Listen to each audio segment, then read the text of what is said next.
শ্যামাসঙ্গীত ইসলামী গান আজও আমাদের হিন্দু মুসলিমের মধ্যে সম্প্রীতির বাঁধন দেখা যায়। রয়েছে শরৎচন্দ্র, কথাশিল্পী শরৎচন্দ্র চট্টোপাধ্যায়, যিনি গ্রামের মানুষের কথা তুলে ধরতেন। গ্রাম্য সংস্কৃতি, বিশেষ করে গ্রাম বাংলার নারীদের যে হৃদয়ের কথা তিনি তার লেখায় ফুটিয়ে তুলতেন।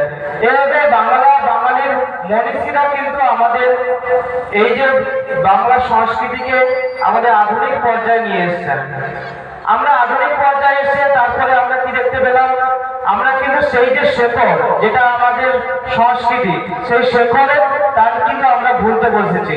আমাদের পশ্চিমী দুনিয়া কিংবা ইন্টারনেট বা টেলিভিশনের মাধ্যমে আমাদের নিজস্ব সংস্কৃতি সেটা কিন্তু ব্যাহত হচ্ছে। আমরা অনুকরণ করছি তাদেরকে, আমরা অনুকরণ করছি পশ্চিমী সভ্যতা, আমেরিকা কিংবা বাইরের সংস্কৃতিকে আমরা আমদানি করছি। আমাদের বাংলার এখন ভাত মুড়ির সঙ্গে কিন্তু পিৎজা, মোমো, বার্গার এগুলো কিন্তু জুড়ে গেছে।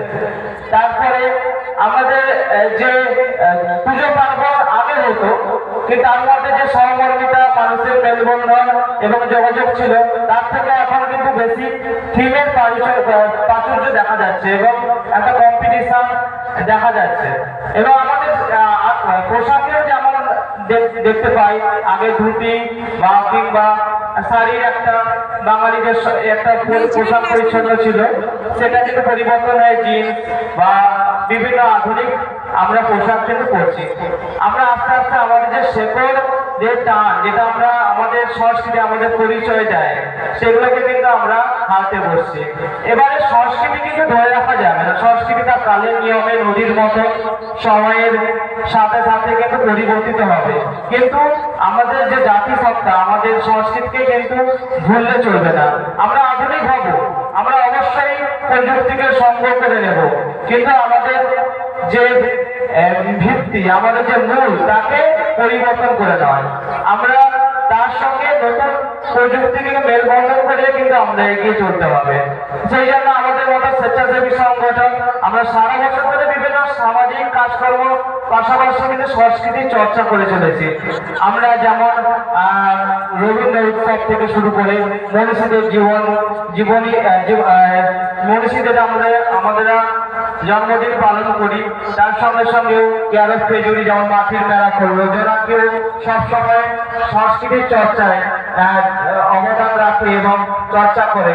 আমরাও যেমন ক্ষুদ্র সংস্থা হিসেবে খেজুরির বুকে সংস্কৃতিকে বাঁচিয়ে রাখার জন্য কিছুদিন আগে আমরা একটা বিশেষ নাট্য উৎসব করলাম আমাদের বিদ্যাপীঠ।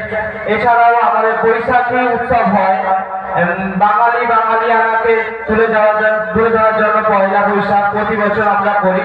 এইভাবেই আমরা আমাদের সংস্কৃতিকে এবং আমাদের ইতিহাসকে ধরে রাখবো আমাদের কার্যক্রম এর মধ্য দিয়ে। এবং এই ক্ষেত্রে আমাদের এই স্বেচ্ছাসেবী সংগঠনের সাথে সাথে এই সমস্ত মালদহ নেতাজি সংঘের মতো ক্লাব এবং আরো সাংস্কৃতিক যে সমস্ত ক্লাব আছে, তাদেরকে এগিয়ে আসতে হবে। তাদের এই মহৎ উদ্যোগকে আমরা আরো একবার ধন্যবাদ জানাই আমাদের সংস্থার পক্ষ থেকে। ভবিষ্যতে আমরা সবাই মিলেমিশে খেজুরি সংস্কৃতি, তার সঙ্গে বাঙালির সংস্কৃতির সেকাল অতীতকে সঙ্গে করে এবং বর্তমানকে মিশিয়ে ভবিষ্যতে আরো ভালোভাবে উপহার দেব আমাদের